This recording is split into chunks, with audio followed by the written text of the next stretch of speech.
अज्ञाननाशाय विज्ञानपूर्णाय सुज्ञानदात्रे नमस्ते गुरो। श्रीराघवेन्द्राय श्रीराघवेन्द्राय श्रीराघवेन्द्राय पाहि प्रभो। आनन्दरूपाय नन्दात्मज श्रीपदाम्भोज भजे नमस्ते गुरो। श्रीराघवेन्द्राय श्रीराघवेन्द्राय श्रीराघवेन्द्राय पाहि प्रभो।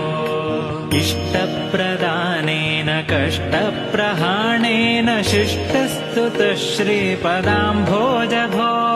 श्रीराघवेन्द्राय श्रीराघवेन्द्राय श्रीराघवेन्द्राय पाहि प्रभो। ईडे भवत्पादपाथोजमा